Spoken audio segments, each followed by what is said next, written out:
Good afternoon, Steel City. Welcome to the Yinzer Report on IE Sports Radio, your direct feed for all that is sports. Our 37th edition will be live from the original podcast room with a black and gold paraphernalia. Today's show will feature Victory Tuesday as the Pittsburgh Steelers, the Pitt Panthers, the Penn State Nittany Lions, the West Virginia Mountaineers, and throw in a Pittsburgh Pirates win. Yes, Paul Skeens was on the mound Sunday. This is Victory Tuesday, 4-1-2 Victory Show. The Pittsburgh Steelers are now 3-0 atop the AFC North, winning Sunday with another tremendous defensive performance, and Justin Fields again leading the offense with no signs of giving up the QB1 position. Hashtag, here we go. Was there a backyard brawl letdown? Absolutely not. Pat Raduzzi ex his team for this cause. It was a personal. And wow, did Pitt Panthers respond with a 73-17 beatdown of Youngstown State. Freshman quarterback, no problem, all hail Pitt. Penn State coming off a bye, challenged by head coach James Franklin to come to this game with a football identity that starts with that game. I will say this, 718 total yards in front of 526 people, a damn good start to an identity. I'll explain the rest. We are Penn State, identity accomplished. The West Virginia Mountaineers withstand their second long weather delay and a great comeback win over Kansas in conference play. This time, Coach Neil Brown did use the weather delay to his advantage. West Virginia football is on its way. The Pittsburgh Penguins have signed captain Sidney Crosby to a 2-year contract extension, and for now will be a Pittsburgh Penguins player for life. And finally, it's officially no baseball playoffs in the Bird. The Pittsburgh Pirates were officially eliminated. This came later than sooner, but Paul Skeens went out Sunday and threw a Rookie of the Year performance for himself to earn that award. I will start the show right off with our tremendous sponsors. Planet Beef Jerky, the jerky that's on another planet. Seal the Deal Wax Stamps. You bring the seal, we'll bring the deal. IE Sports Radio, your direct feed for all that is sports. And why we are on the air doing the Yinzer Report. Steel City, Victory Tuesday. Please come join me. My 37th edition of the Yinzer Report on IE Sports Radio, your direct feed for all that is sports.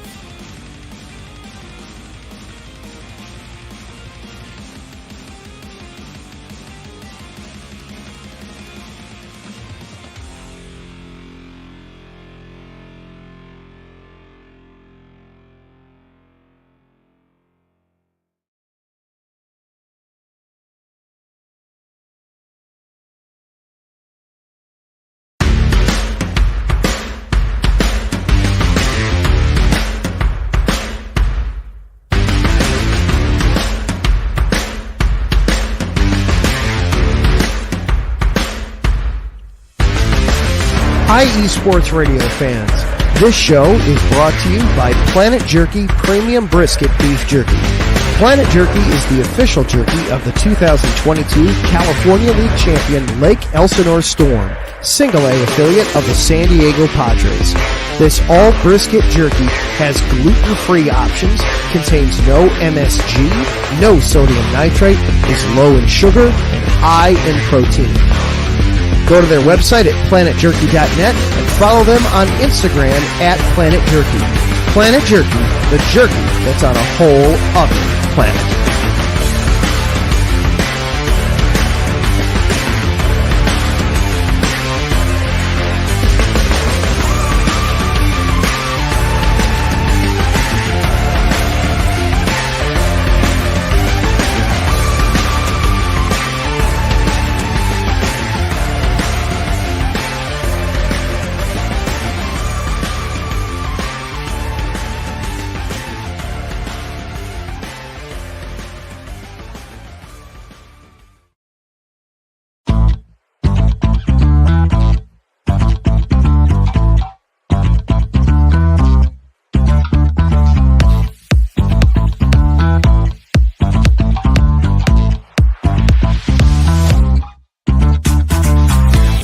Hey there, IE Sports Radio fans. Be sure to check out our sponsor, Seal the Deal Wax Seals by Cecilia B.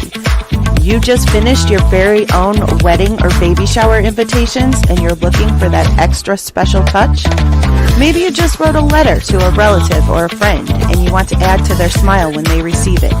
Then seal the deal with Cecilia's handmade sealing wax stamps for your invitations, letters, and gifts. You bring the deal, we'll bring the seal. You can find them on Instagram at sealthedeal_wax stamps and on Facebook, Seal the Deal Wax Seals.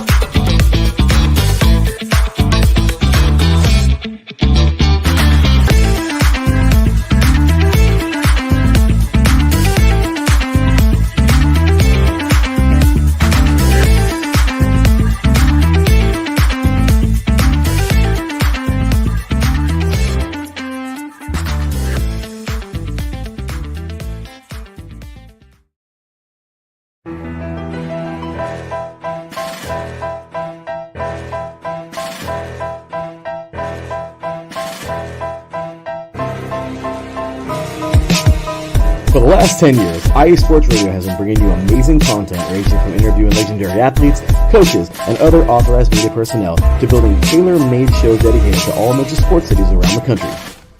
Make sure to follow us at IE Sports Radio on X, Instagram, Facebook, TikTok, and YouTube to keep up with the latest in sports and with all of our shows. Also, make sure to check out our daily updated website at iesportsradio.com. At iesportsradio.com, you can see our daily show schedule and check out all of our show pages with personal bios to learn a little bit more about each of our awesome hosts. In addition to our show pages, you can catch the iSports Radio blog, Hall of Fame, Fans of the Month page, and our merchandise shop including t-shirts, tank tops, caps, long sleeves, hoodies, and more. For now over a decade here at IE Sports Radio, we've continued to be by the fans, for the fans, and we thank you all for your support and for making IE Sports Radio your direct feed for all that is sports.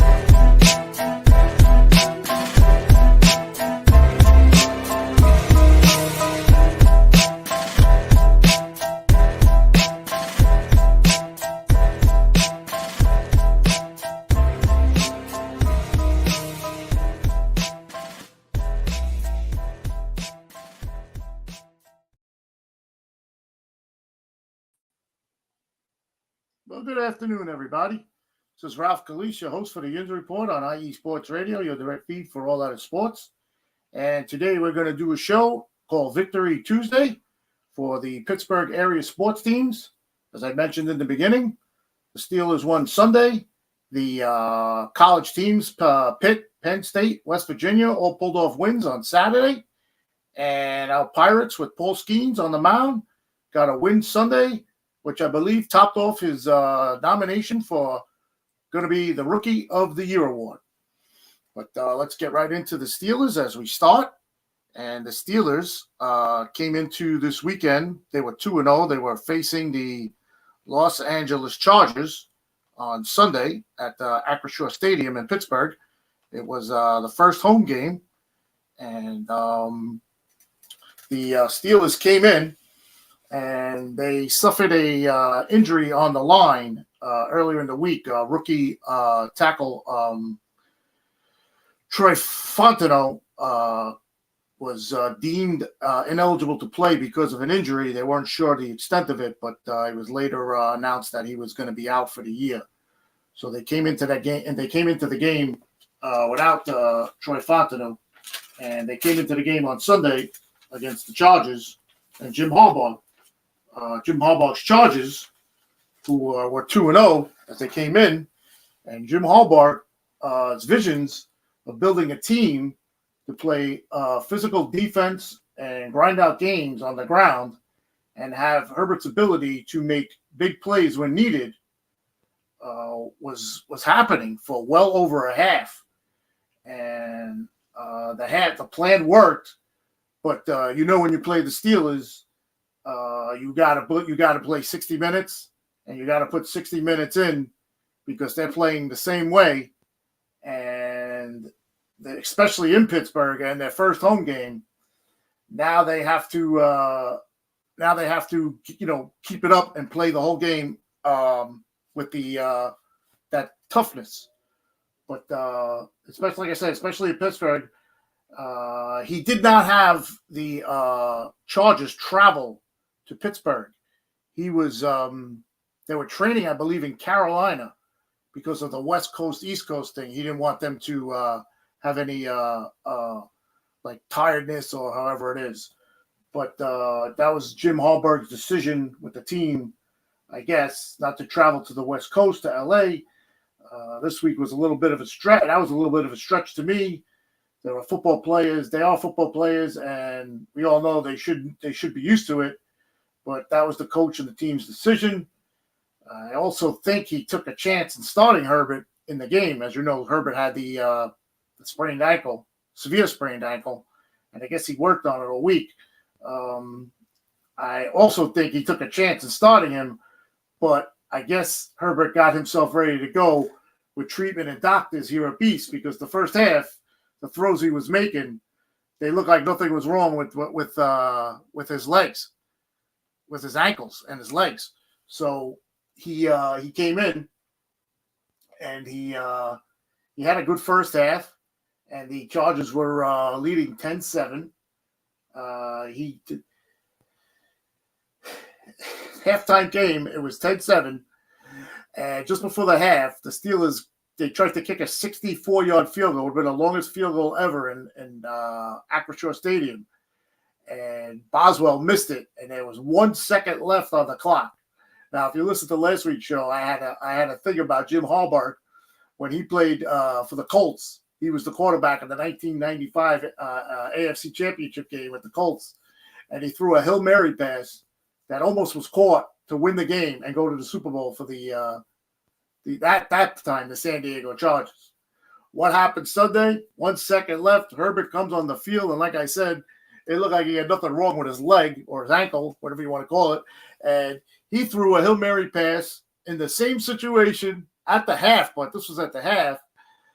Stakes weren't as big, and the ball was batted out of the player's hands. It would have been a touchdown. Could you imagine the ironic deal if that would have happened? So it was 10-7 at the half, and it should have been caught, like I said, the Jim Harbaugh in Pittsburgh with the 10-7, and it was 10-7. The Steelers playing the type of ball, they've been playing this type of ball for years. Now came out and went on a nice opening 12-play drive, opening up the third quarter. They got the ball first. That started that ended with a Boswell field goal of 38 yards. So now it was 10-10. The Chargers only had 4 possessions totaling 15 plays, minus four. They had 4 punts and minus 5 yards.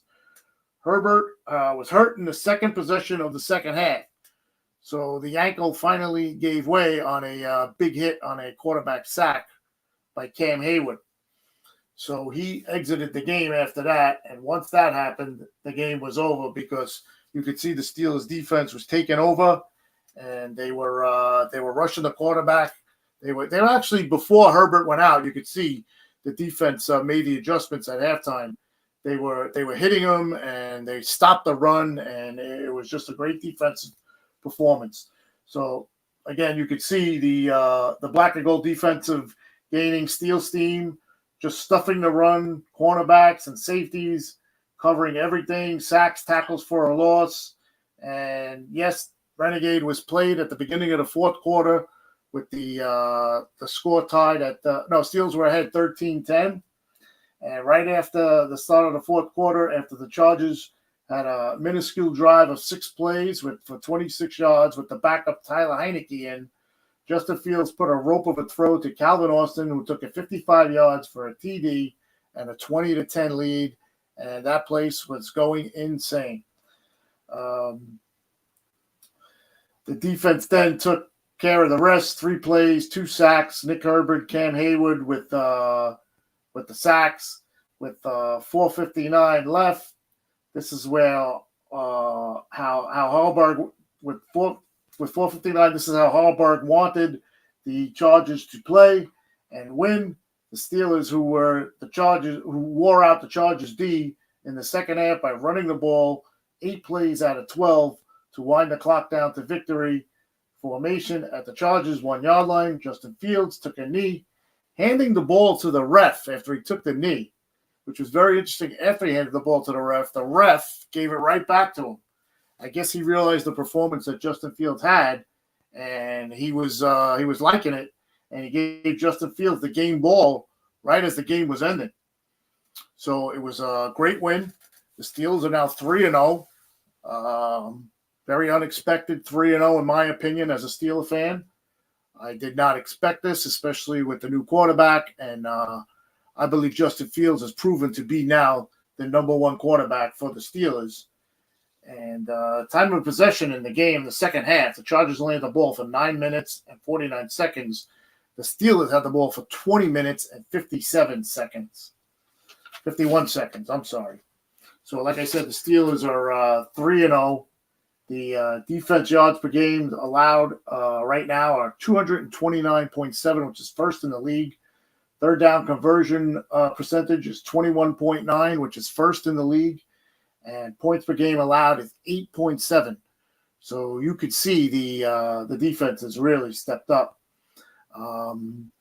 Injury in this game, of course, you're playing well and injuries happen.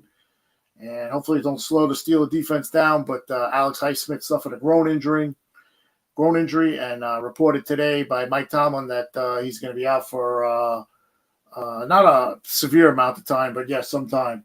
But Nick Herbert came in, and he was a great replacement. He had 3 tackles, 2 sacks, 2 quarterback hits, 2 tackles for a loss, a 4th fumble.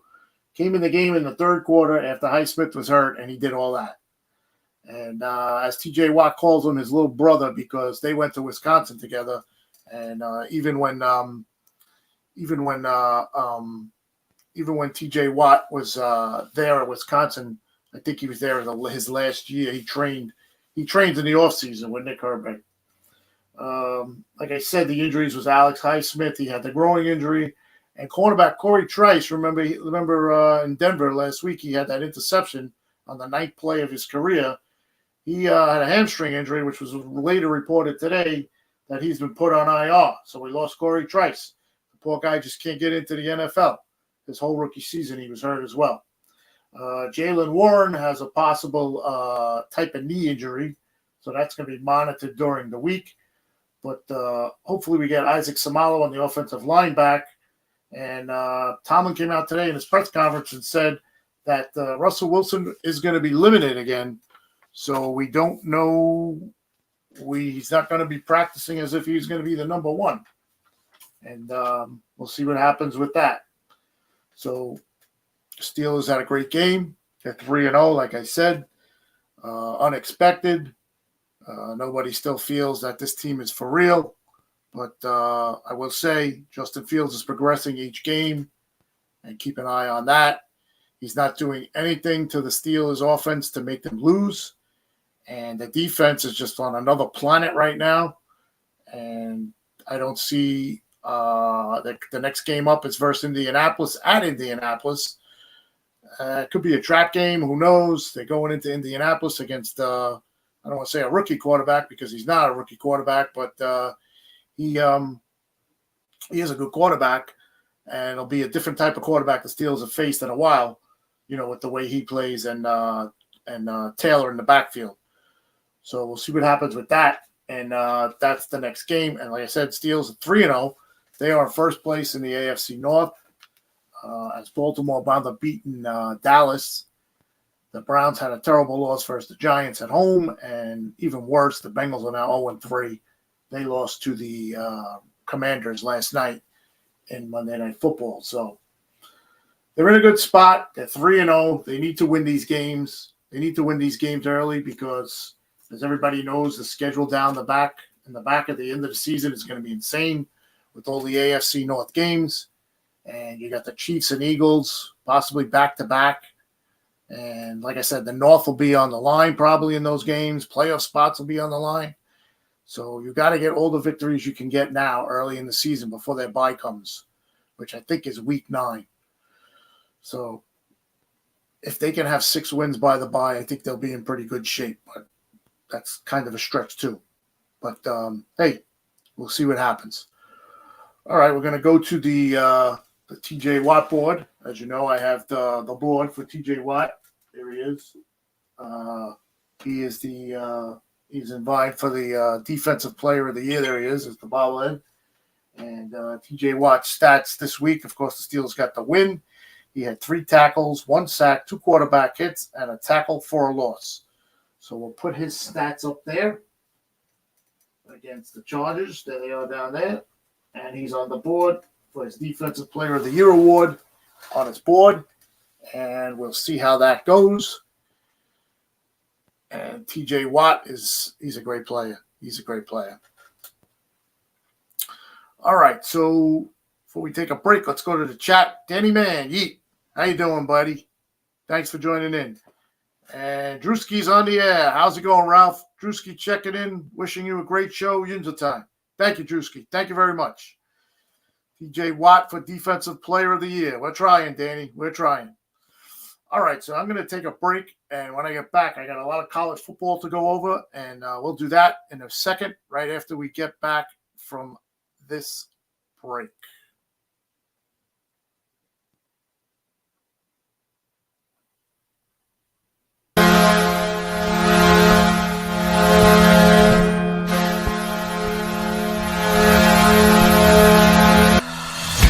Hockey fans, I'm Adam Kernick.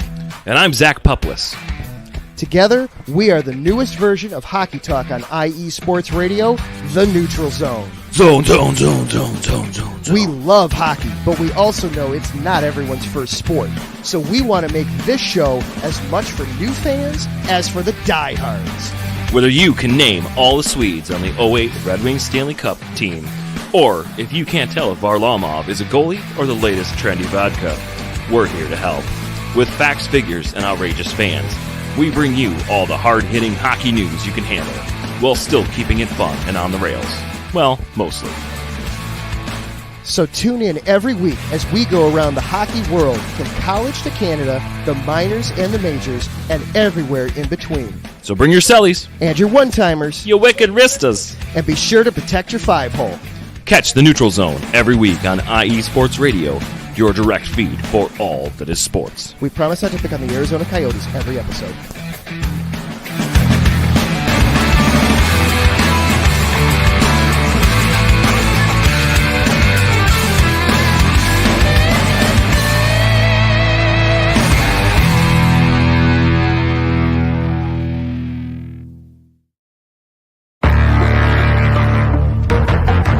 The roar of the crowd, the drama and pageantry, the adrenaline rush and decadence of the world of professional wrestling. Join yours truly, the SoCal Saint, for the best pro wrestling podcast going today, the IE Wrestling Show, exclusively on IE Sports Radio, your direct feed for all that is sports. Join us every Wednesday from 12 p.m. Central Standard Time, 10 a.m. Pacific Standard Time, 1 p.m. Eastern Standard Time. Once again, every Wednesday, the IE Wrestling Show. It's just too woo!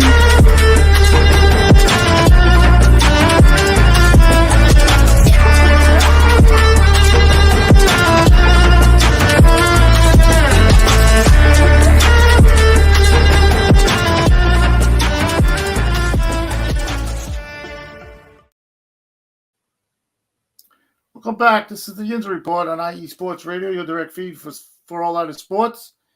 And hey, tune in tomorrow to that show. That's the wrestling show with the SoCal Saint. Our buddy Martin, who does the wrestling show, and his boy Jay Uso won the belt last night, the Intercontinental title. So he'll be all pumped up for that show. Hey, Ricky, how you doing? Have a great show. Thank you, Ralph. I'm sorry. Thank you, Ricky. Thanks for joining in. All right, so let's get into the college football that happened over the weekend for Victory Tuesday today. And we'll start off with our Pitt Panthers, who put 73 points up on the board. And before the game started, I have some notes here from the coach before the game even happened. Pitt head coach Pat Narduzzi on Tuesday of last week asked of his team to go get this one for his dad. He wanted to make it personal versus Youngstown State. And the backstory to this was Narduzzi's father, Bill, was the head coach at Youngstown State from 1975 to 1985, coaching Pat, his son, who was at starting linebacker as a freshman. They did not to renew his dad's coaching contract in 1985, which in their eyes let the family down. Coach Narduzzi has taken it personal since then by also saying afterwards, my dad would be fired up as he was watching up there, as he said, he said it as he was looking up to the sky, glancing skyward. Also, prior to the game this week, Narduzzi was hit with another wave of emotion as his brother showed up with a photo of his father standing on the sidelines of Youngstown State wearing a signature short-sleeve shirt with tie in honor of his father, who died in 1988. Narduzzi decided to wear the same outfit Saturday. The picture his brother brought the emotions out of himself, and as he explained to the team about his dad being a hero to him and hardships in life, plus his dad dying at the age of 51 with 6 kids. That's some story. Another declaration came 2 days before kickoff for Youngstown State that his team would not fall victim to a post-backyard brawl hangover, and it took less than a full quarter for his team to prove it. So they went out versus Youngstown State, and they dominated Youngstown State in the homecoming, and they extended their undefeated start, even though missing star tailback Desmond Reed, who was dressed for the game, but the injury never came to fruition what it was. They made quick work of the opponent, Youngstown State, and they're at 4-0. Their freshman quarterback, Eli Holstein, who's not even close to resembling a freshman quarterback, threw TTD passes, ran for 2 more, totaling 5 TDs on the day as Pitt thumped Youngstown State 73-17. Pitt is now 4-0 for the first time since 2000. This is the first time Pitt has put up more than 70 points since 2021. Pitt's 644 total yards is tied for 5th most in school history, thus making Pitt one of the nation's early season surprises. Holstein has been a big part of it with 2 prior comeback wins for Cincinnati and West Virginia in the backyard brawl last week. He was 16 of 24, 247 yards, 3 TD passing, 2 rushing, and again, there was no need for a double-digit lead to overcome in this one. It was 42-10 at half. Pitt scored on its first 6 possessions, put up 42 points in 9:38, and outgained Youngstown State 370 to 122 margin. In that span, Youngstown State was put away early. So they had 9 touchdowns on offense and throwing a defense touchdown as well. Again, Pitt was scoring at will in the first half and the latter portion of the second half of the game. Narduzzi afterwards, this is the way we scripted it this is the way we scripted it. That win on that day, talk to our guys just about the attitude we take and making a statement in regards who we play. We wanted to put the foot to the pedal and show who we are. That's the way it's supposed to be out there. You want to go get a win. You want to win a championship, and that's how you take care of business. So my response to the coach was, Coach, you have me listening. Everything so far you have said came to be. You have this team's attention and in command. Your coaches are executing your plans, and everyone again is listening to your words. So you got to hail Pitt for that one. So that was the Pitt Panthers. So they're 4-0. They're on a bye this week. They won't be playing till 2 weeks. So the next game up was Penn State. Now this is crazy. So Penn State was coming off a bye, and so much was leading up before this game about the coach James Franklin saying to his team, we needed an identity. I want this team to have an identity, because the first game of the year, they didn't wind up winning the game. They took over in the second half versus West Virginia, and then they played another team the week after that, and the same thing. They came out. The first half, they were a little sluggish, and then the second half, they took over. So here's what happened before the game during the week. Penn State was slated to wear their dark navy blue uniform tops with no names on it, reverting back to their original look. It's deemed no names all game. This change was made by James Franklin and his team ahead of the 2015 season. So coming into this week, games off the bye, head coach James Franklin challenged the team to come up with an identity heading into the third game of the season with 2 wins already under their belts, but both were uneven at the starts of the games, and they had to pull away in the second half. James Franklin, of course, the head coach, tweaked the uniforms for this game versus Kent State. So by choosing the no name on the back of the uniforms for the game versus Kent State, James Franklin, ahead of the game, under his team's practice last week, called it "No Names, New Identity." He really wanted the team to change the identity and awaited the team's response to it by playing this game versus Kent State. Here's how it went. So they played the Kent State Golden Flashes, who were 0-4, and of course the Penn State. They were 0-3. Now they're 0-4. Penn State was, like I said, 2-0 going into the game, and this is I highlighted it, the James Franklin No Name New Identity. So they were wearing their old dark blue jerseys with no name on it. So the quarterback, Aller, had 4 TDs to lead number 10 Penn State over Kent State. Penn State offense got off to a slow start. Once Drew Aller got rolling, he couldn't be stopped. Aller, the junior quarterback, threw 3 TD passes and ran for a score, leading Penn State to a 56-0 thrashing. Tyler Warren, Nick Singleton, Leon Caford, Omari Evans, and Kahil Daniels all caught TD passes as Penn State set a program record with 718 yards of total offense and held Kent State to just 67 yards and 6 first downs for 10 punts. So as it turned out, shutout football, and Penn State put the 0 up on the scoreboard for the shutout.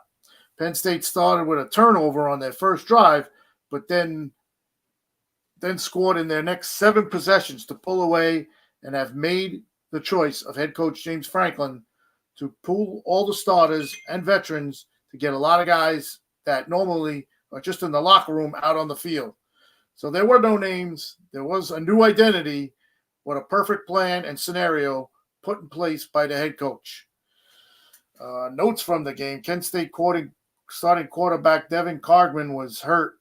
He was actually stretched off the field on the second play of the game. He wound up in the hospital that night in a Penn State facility near the hospital.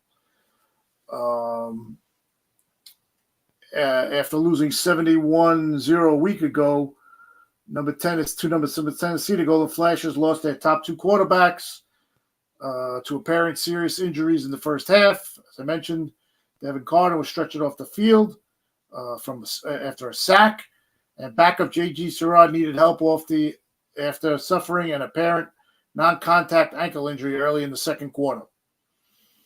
And like I said, Kegan was taken to the hospital, and Prabulo, who threw an NT on Penn State's first drive, subbing in for Aller as the drive went along, played most of the second half after Drew Aller hit Omari Evans with a 59-yard TD of a pass that made the score 35-0 and wound up 6 of 9, 83 yards, 1 TD, 1 INT. So the overall takeaway for Penn State in this game was the Nittany Lions have a habit of starting slow, like we mentioned, but once Aller gets into rhythm behind star tailback Singleton and Kytron Allen, Andy Kotelecki's offense becomes very hard to defend. Not only can Aller make all the throws, he's clicked with most of his receivers thus far. Warren has been a star for a long time, but emergence of Evans, a deep threat, could group up another dimension. So speaking of Tyler Warren, that is the tight end for the Penn State Nittany Lions. And boy, did this guy have a game. He had a TD pass catch. He had a TD pass thrown from himself. And he was all over the field. This is the guy I mentioned last week the week when they played, the week before, about he had the number. He wears number 44, and his uniform looked like John Riggins. He is some tight end. I wonder he's going to be up there for the award for tight end, the John Mackey Award for tight end for Penn State. So Penn State is now 3-0, and there's a scene coming up this week in Penn State. If you've never seen it, they couldn't do it this week because they were on Fox, and Fox wouldn't allow them to do it for some reason. It's called Whiteout. The whole stadium is full of white that you don't see any other color. And Coach James Franklin pronounced it after the game that he's calling for whiteout conditions this weekend in Penn State College, Beaver Stadium. So if you have a couple of minutes, I believe the game is at 3:30. Just watch the beginning of this when they show the whiteout. Oh my God, it is insane! It is insane. There was a comment from the coach of the Illinois team on X Twitter saying, "Yeah, they're bringing out some type of whiteout energy Saturday. I don't know what it is. Oh, you're going to find out." So tune in for that and watch Penn State versus Illinois, their first conference game. All right, so let's get into West Virginia. They played the Kansas Jayhawks in their first conference game. This was, again, Morgantown, Virginia. And believe it or not, they had another weather delay. Remember the beginning of the year versus Penn State? They had that long weather delay. So this was the second weather storm delay. This time, West Virginia capitalizes. Garrett Green throws 2 late TDs passes and 2 late TD passes, and West Virginia beats Kansas 32-28. Garrett Green threw a 15-yard TD pass to Rodney Gallagher with 26 seconds left to lift West Virginia to a 32-28 victory over Kansas in their Big 12 opener. The Mountaineers overcame an 11-point deflect and withstand a lightning delay of almost 2 hours with 2 DD passes and by Green in the final 3:27. And this game, a week after the Mountaineers squandered a 10-point lead in the final 3 minutes in a heartbreaking backyard brawl game. Coach Neil Brown, it wasn't our best day. We didn't have our game, but we finished well. I've coached in a long time and may have never seen another guy who was competitive as he is. He's talking about his quarterback. So Green, who had been shaky up until that point and then took over, he hit Cole Taylor with an 8-yard pass, and Taylor caught the 2-point conversion pass from Trellin Ray. And that's what they now call in football an octopus. So when you score a touchdown and you convert the 2-point conversion, it's called an octopus because of the 8. I find that pretty cool. So West Virginia is now 2-2. And the Mountaineers, they showed some mettle in the comeback with the win, but the schedule doesn't get any easier with the next 3 games against ranked opponents. And the first 3 games, the next 3 games are on the road, and up next is TCU Saturday. So West Virginia has got some work coming up, but they had their win along with Penn State and Pitt, and they made the show as part of Victory Tuesday. And I think this is the second time all 3 college teams that I'm reporting on here on the Yinzer Report have won their games on a Saturday. And I think the Steelers, too, won that. Yes, they did. They won that with – they had to win. They're 3-0. They won that weekend also. So this is actually the second show I've done where all 3 college teams and the pro team, the Steelers, have won. Now, that's a Victory Tuesday. Twice it's happened this year. So it's back to the chat. Drewski, good time for Pittsburgh sports. Yeah, not too bad. Not too bad. Hockey's coming. We got hockey coming up. We're going to do that in the next segment. And Marcus Los Great. Salute. Thanks for joining in, guys. All right, this is the Yinzer Report on IE Sports Radio. Let's take a break. When I come back, I'm going to finish out the show. I got Sidney Crosby. He signed a contract. He's going to be with the Penguins for the rest of his career. And we'll get into a little Pirates They have been officially eliminated from the playoffs, and I'm going to talk Paul Skeens, our Pittsburgh phenom, must appointment watch TV pitcher. All right, so we will be right back after these messages. Hey yo, what's up? It's your man Bishop, the voice of This Is KC Sports, the show where we go over the Chiefs, the Royals, KC Current, Sporting KC, MU, and oh yeah, if we got time, we'll even throw in some of that KU stuff for my people on the 913 South. Come hang out with us every Sunday, 2 p.m. Central Standard Time on IE Sports Radio, your direct feed for all that is sports.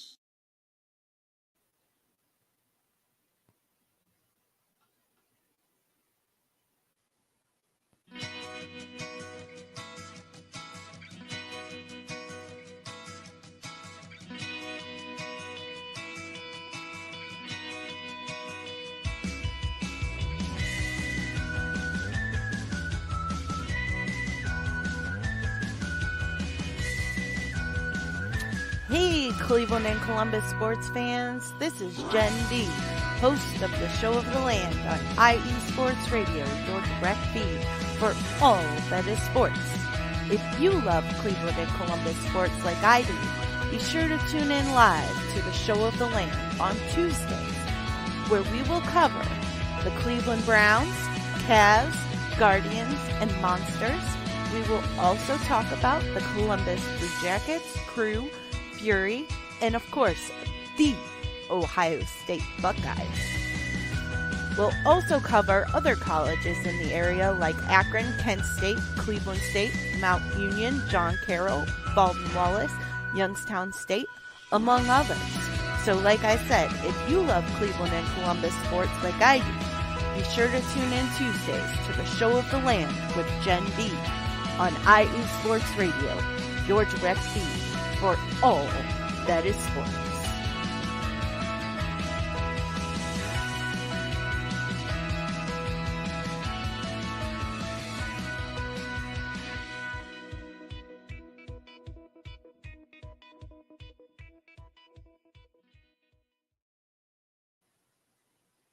Welcome back. This is the Yinzer Report on IE Sports Radio, your direct feed for all that is sports. And yes, as I put on the bottom there, as you can see in the yellow, this past week, the Pittsburgh Penguins signed Captain Sidney Crosby to an $8.7 million contract for a two-year extension. New two-year extension. Notable on this contract, 41 players have a bigger cap hit. This makes him the best bargain in pro sports, and he for sure will finish his career in Pittsburgh as a Penguins player. When this contract ends, he will be the longest tenured Pittsburgh athlete, passing Willie Stargell, Pops, of the Pittsburgh Pirates. That was the We Are Family team.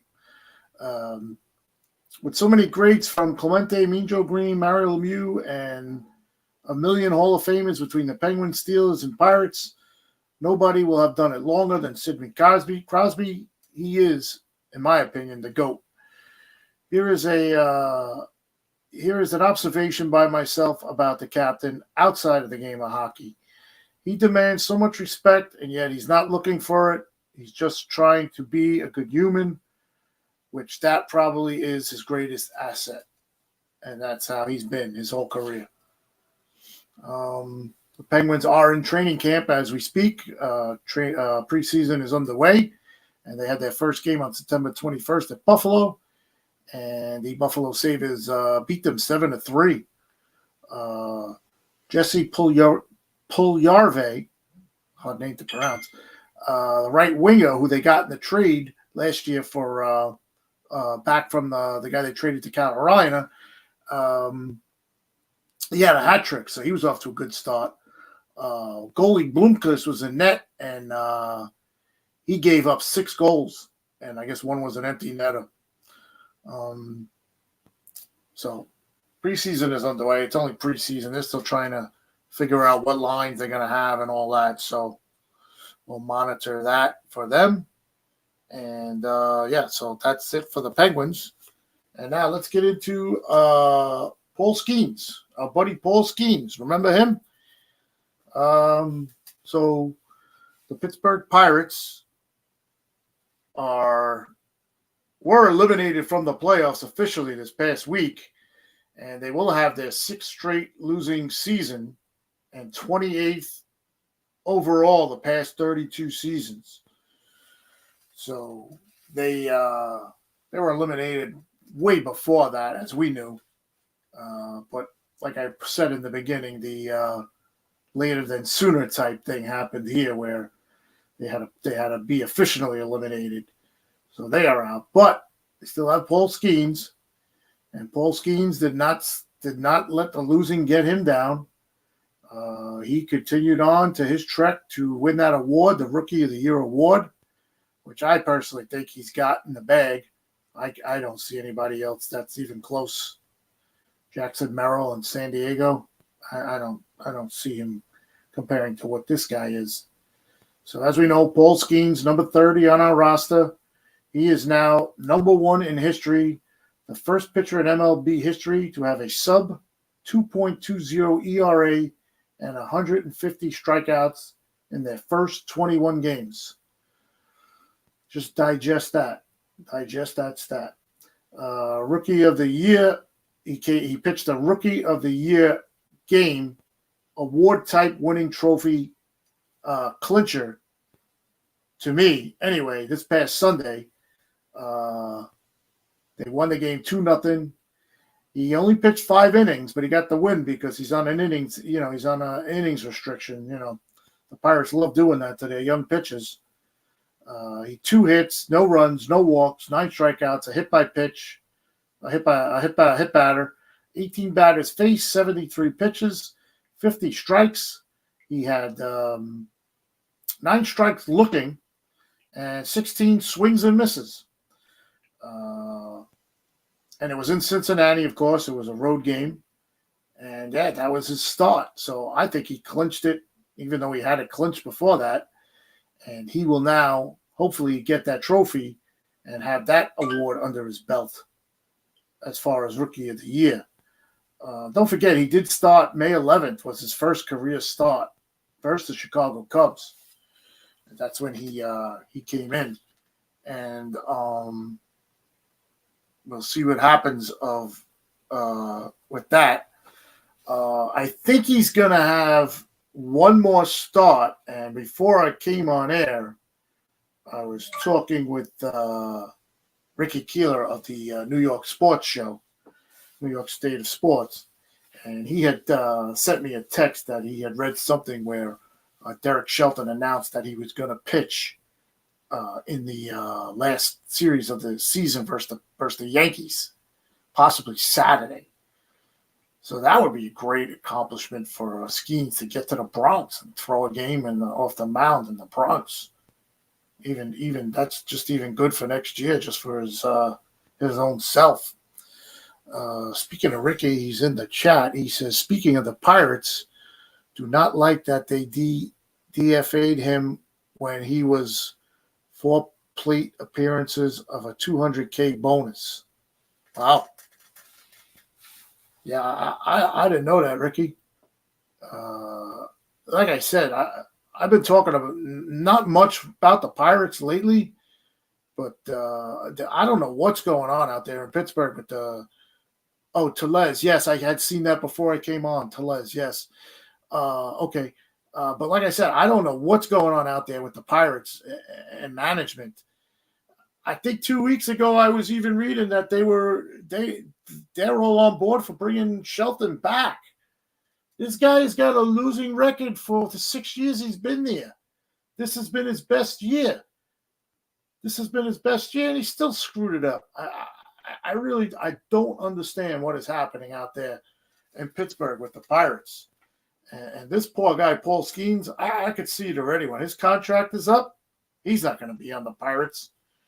But just a couple of more stats with him. Right now, he's at 131 innings pitched.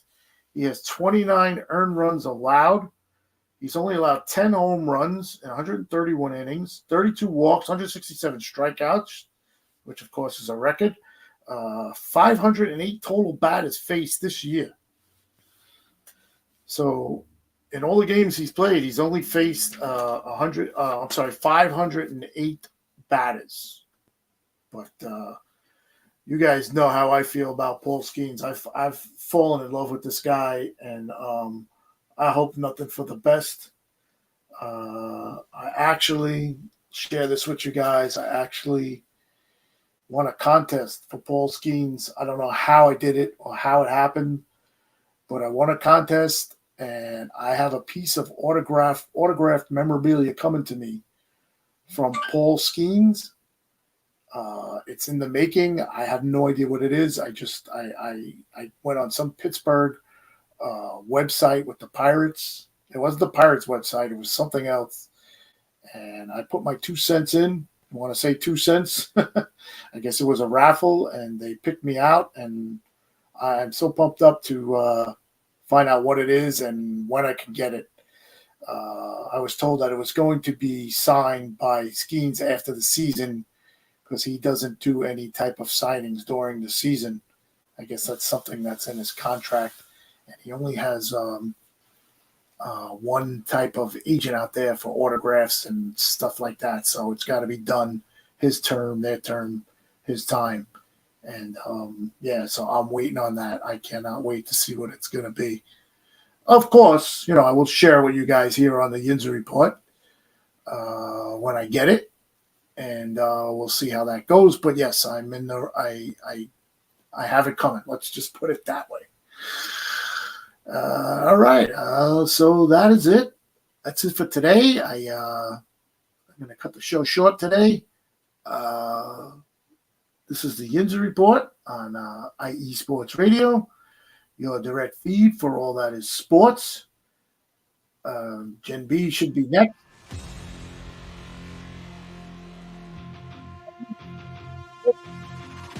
And we'll be back next week.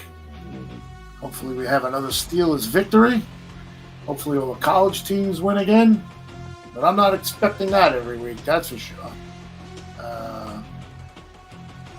So that is it. I'm finished for today. Take care, guys. Enjoy your day. Enjoy your